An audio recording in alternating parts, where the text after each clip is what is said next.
Bismillahirrahmanirrahim. Assalamualaikum warahmatullahi wabarakatuh. Perkenalkan, nama saya Putri Ainun dengan NIM 0832210093.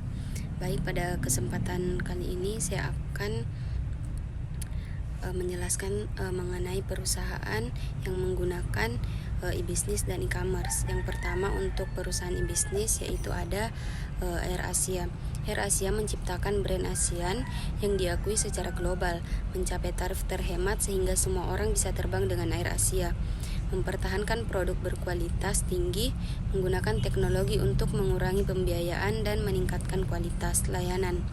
AirAsia memfokuskan diri untuk penerbangan berbiaya hemat untuk penerbangan jarak jauh. AirAsia menyediakan jaringan titik ke titik dan berfrekuensi tinggi untuk bisnis layanan jarak jauh. Efisiensi biaya AirAsia bersumber dari langkah mempertahankan armada penerbangan yang sederhana dan jaringan rute yang didasarkan pada bandara berbudget hemat tanpa pembagian kode yang rumit dan kebiasaan-kebiasaan pembiayaan lainnya yang memberatkan penerbangan konvensional tanpa mengurangi komitmen kami dalam hal keamanan penerbangan, dan para penumpang dapat terus menikmati penerbangan dengan biaya yang murah. Adapun penerapan e-bisnis pada AirAsia, penggunaan internet sebagai bisnis modal inti dalam perusahaan juga biasa dikenal dengan e-bisnis, dan melalui airasia.com maka customer hanya perlu mengakses situs dari airasia.com untuk melakukan reservasi tiket pesawat. Bahkan lebih jauh lagi, mereka dapat melakukan reservasi untuk hotel dan berbagai paket menarik yang ditawarkan oleh airasia.com.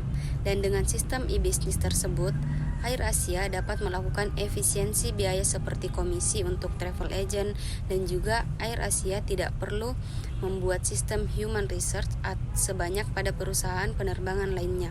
E-bisnis yang diterapkan AirAsia termasuk dalam aplikasi B2C atau business to customer, di mana aplikasi ini ditujukan agar customer dapat langsung berhubungan dengan pihak perusahaan tanpa harus melalui perantara atau travel agent seperti sistem reservasi konvensional.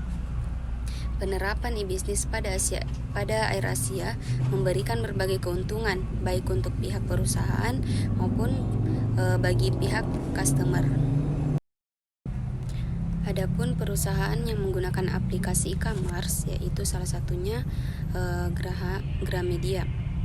Jadi, abstrak e-commerce merupakan suatu aktivitas yang berkaitan dengan penyebaran, penjualan, pembelian, serta pemasaran produk yang dihasilkan suatu perusahaan atau barang atau jasa dengan memanfaatkan jaringan telekomunikasi seperti internet, televisi, atau jaringan komputer lainnya. Salah satu perusahaan yang menerapkan sistem e-commerce dalam memasarkan produknya yaitu PT Gramedia. Gramedia sudah berdiri sendiri sejak tahun 2010. Gramedia.com merupakan toko buku online terbesar dan juga terlengkap di Indonesia yang menyediakan berbagai buku yang berkualitas serta berbagai peralatan tulis hingga peralatan kantor lainnya. Gramedia terus melakukan yang terbaik demi kenyamanan dan kepuasan pelanggan saat mereka berbelanja di Gramedia, baik secara online ataupun offline, dan dengan memberikan pelayanan yang terbaik. Salah satunya dengan terus mengembangkan fitur-fitur produk. Dan dalam penerapan sistem e-commerce ini tentunya Gramedia.com memiliki kekuatan dan kelemahan. Selain itu, Gramedia.com juga mampu melihat peluang serta ancaman yang ada. Gramedia harus terus mengembangkan berbagai inovasi terbaru untuk mempertahankan para konsumennya, karena kenyamanan serta kepuasan pelanggan merupakan hal yang utama. Baik, terima kasih. Kurang dan lebihnya mohon dimaafkan. Assalamualaikum warahmatullahi wabarakatuh.